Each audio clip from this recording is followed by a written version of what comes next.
Alright, this is going to be an attempt to use Excel to graph some data. This is data from a student's lab on some springs, or where we were doing some analysis of springs with masses. And so this has nothing to do with this lab, but hopefully it'll help you with this lab. So they varied the mass and they did measure the period, sort of like what we're doing with the pendulum. This data won't align exactly and won't even behave exactly. Whoops.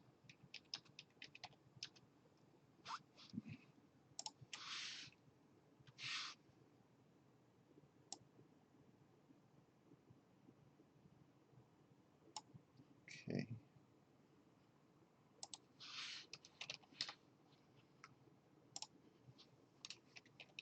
Period.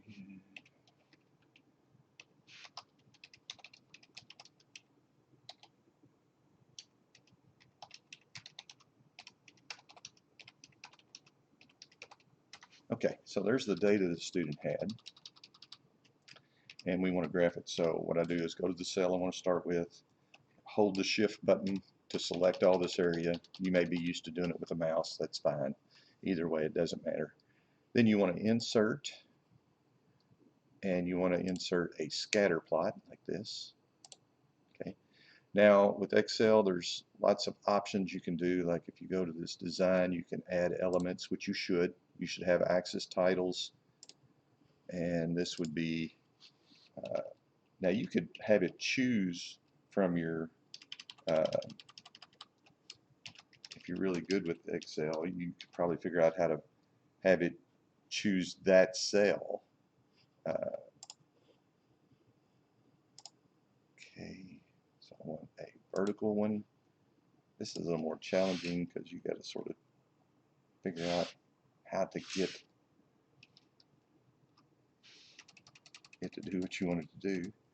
Okay, so this is period in seconds. So your axis should always have, labels should have what it is and the unit you're measuring it in. Chart title should always be the independent variable versus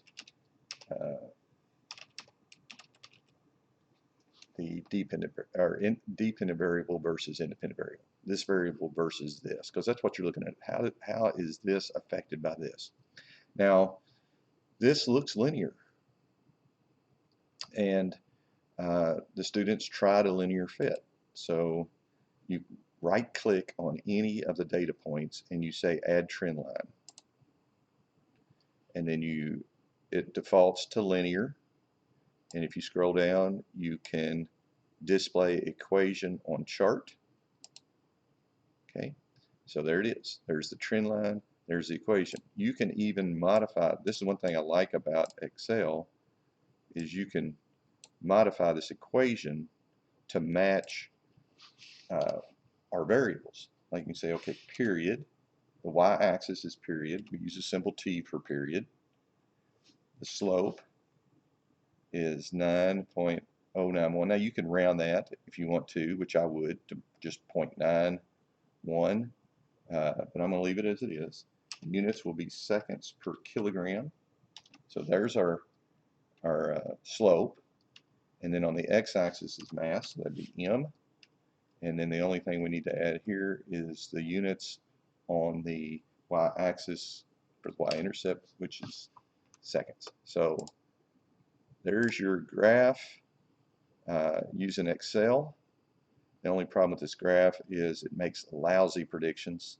And if you notice, these tend to be below the line, so do these, but these in the center tend to be above, which tells me that this thing is probably really not linear. It's probably a side opening parabola. So let's do another graph. Let's copy this mass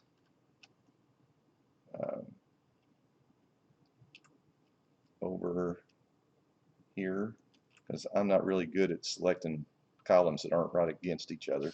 And then here I'm going to have period squared, which would be seconds squared. Now there is a way to do that, but I'm not going to take the time to do it. I'm just going to use that. So there's the label. Now I'm just going to take hit the plus button, go over here and square to that, like that. So that squares it. And then I'm going to copy that cell down, all the way down. Now, whoops, didn't quite make it, did I? Keep missing that last one.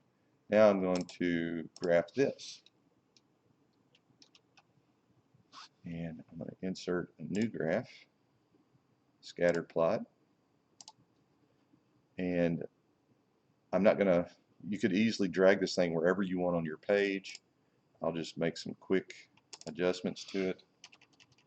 This would be period squared versus mass. And let's insert some elements really quick.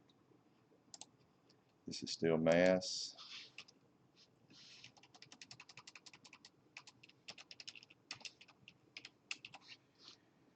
And let's see, let's get a vertical axis and try to get as close to the end as I can.